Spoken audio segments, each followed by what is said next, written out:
Hello, welcome to week 2 of Music 181. Specifically, our topic today is songwriting and artist rights. Okay, so this is a very interesting area. I've told you and I maintain I will not talk about things that is generic, okay? Things that you can easily search on the internet and get answers to. I'm not going to insult anybody's intelligence here by saying things like, oh, songwriting, that's when you write songs. Well, obviously, right? Okay? This is a music business informative class to make you understand or help you understand and realize what it is, what songwriting is all about when it comes to the artist rights, okay? So let's start out by saying something very simple. Let's just say, keep this simple. You're a songwriter and you're working completely alone, independently, with no one else, no help from anyone, okay? You happen to, go into your whatever space in your place or outside, and you start to write a song, okay? You could be outside under a tree, whatever, okay? So you're writing the lyrics too. It's a song with lyrics, not just an instrumental. Instrumental means no lyrics, obviously, right? Okay. And you write these lyrics and you start strumming away on a guitar or playing on a keyboard, whatever your instrument of choice might be.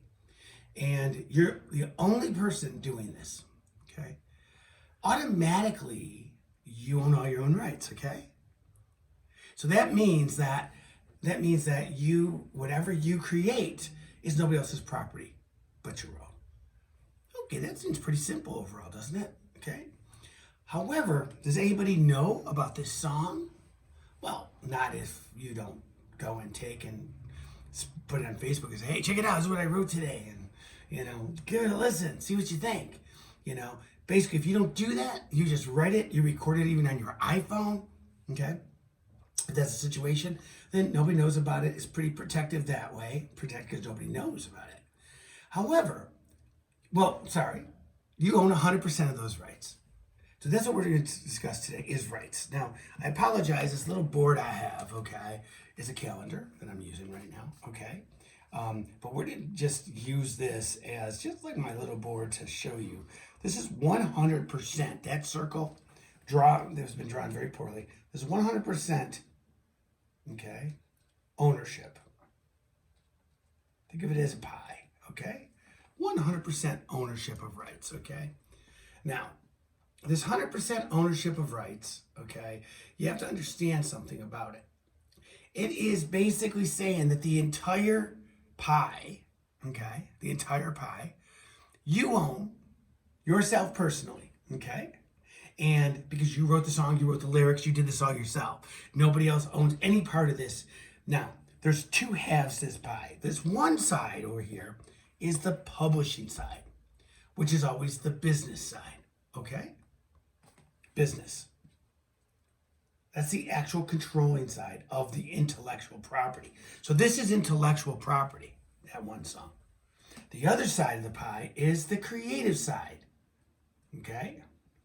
So this is the publishing side, the business side, and this is the writer side, the creative side. This is complete ownership. Complete ownership. All right? Very important.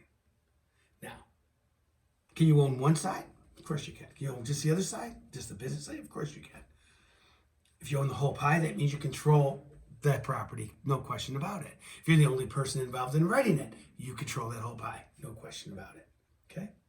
Now, let's go back to you writing that song with no help from anybody at all. Okay? It's your song. Okay? It's your piece of music. You created. Now, there's no production value, we're saying, because you're doing that on an iPhone, let's say. We're not in the studio yet or anything like that. So the production value is, of course, the recording value and quality. Although an iPhone can sound shockingly good, okay? These videos I make for you are basically just recorded off an iPhone or an iPad, okay? It's still, in the production world, is not something you could take off the iPhone and think you can place that, sell that, on iTunes, or you're going to be able to send that to a music supervisor for placement in a television show or or a movie. That's not the quality. Okay, there's not the production value is not there. Okay, Now, all this being said, let's go back to that song you wrote sitting under a tree, okay? Or in your back room, okay? You own it. Nobody knows about it. You own all the rights. You own the whole pie. You're the only person that wrote it, the lyrics and everything. Nobody else, okay? You also own the business side, but it's not documented yet as such.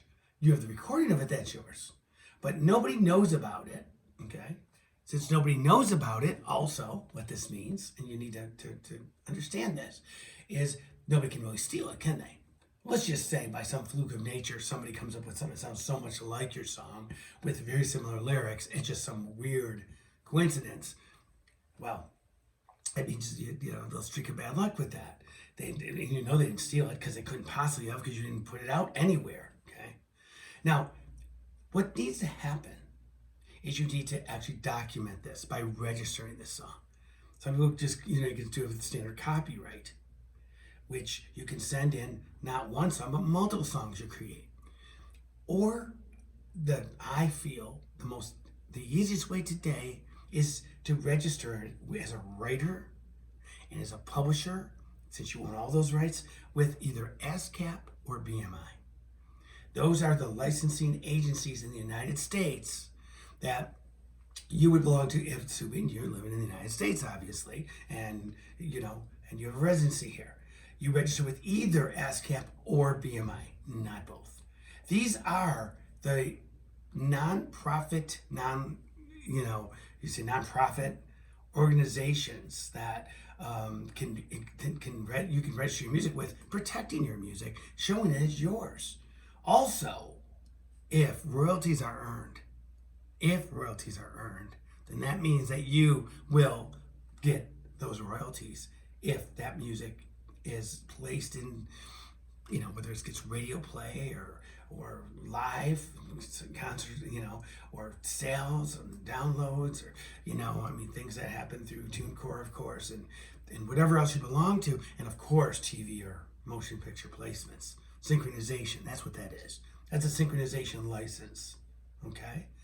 Remember, we go over things over and over again, and one thing I do, I give a lot of information, sometimes kind of quick, but I will always review that information with you many different ways so that there's no confusion about this.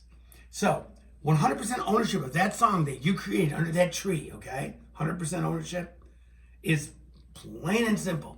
Plain and simple. It is all yours, but it should be registered with either ASCAP or BMI. To join ASCAP or BMI, we'll discuss in part 2.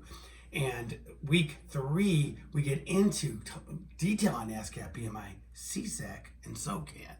But we're only talking about week 2 right now. But I have to bring this in. You're going to find that all these components all work together in this industry. I can't teach you about one category without bringing others in. So even though we have week 1, 2, 3, 4 on the syllabus, which you can see on Canvas, as you know, you look at that syllabus, we follow that very clearly.